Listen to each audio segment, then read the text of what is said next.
Welcome to iLecture Online. Now let's talk about the potential gradient. What does that mean? Well, it means that the potential changes as you travel through a certain distance if there's an electric field present.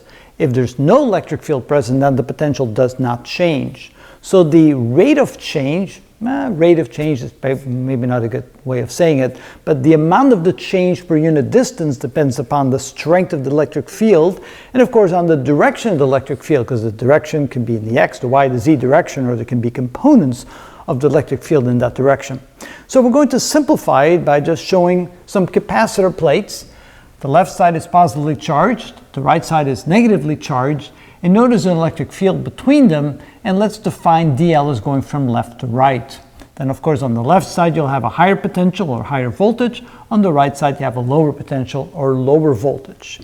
If you now try to calculate VA minus VB, that's the voltage difference you'll get when you start at B and you travel to A. So you start from a lower potential and you move to a higher potential, you end up with a positive voltage difference, which is what we would get. But that can also be defined as the integral traveling from B to A as the change in voltage as you travel. You take all the small delta V's, you add them all up, that's what you end up here when you go from B to A. And of course that would be a positive value. But if we want to write the integral going from A to B, then of course we need a negative sign, because now we're going from a higher potential to a lower potential, and that will give us a negative voltage, so we have to negate it by the negative to get the positive value, so to still make it equal to VA minus VB. So in the end, what does that mean? Since VA minus VB can also be defined as the integral from A to B of E dot dl, we can therefore say that this here must equal that, and that's what we have in this equation.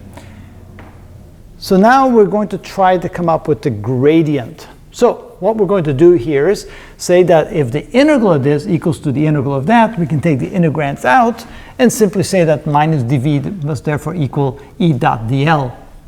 And of course, if it's E dot dl, that's the dot product of two vectors, we can write as the product of the x, the y, and the z components added together. So minus dv can be said to be e to the x, or the x component of e times dx, plus the y component of e times dy, plus the z component of e times dz.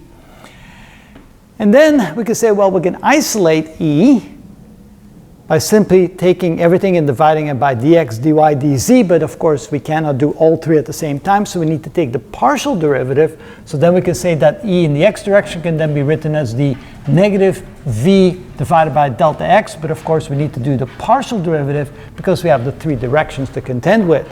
So the same for the y direction and the z direction, we each express those, the x, y, and z components of the electric field, as the negative change of the voltage in the x direction or in the y direction or in the z direction, only ignoring the two other directions.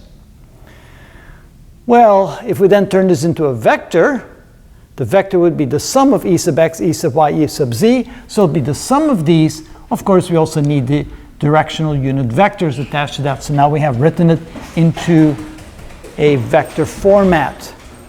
And then we realize that the definition of a gradient of a function is equal to this times this. Well, look at the similarity. This just looks exactly the same. Instead of f, we use v. And so therefore, we can then say that the gradient of v, well, the negative gradient, because we can't get rid of the negative sign. So the negative gradient of v is therefore equal to the electric field, or the electric field is equal to the negative gradient of v. What this means is that if you go from one point to another point, and you know the change in the potential, the change in the voltage, that will then reflect the strength of the electric field at that particular location. So the change in the voltage or the gradient of the voltage will reflect the strength of the electric field. If the voltage changes quickly, you have a strong electric field in that direction. If it changes slowly meaning if it changes just a little bit over a large distance, then you have a weak electric field. And that's what we mean by the gradient of the potential.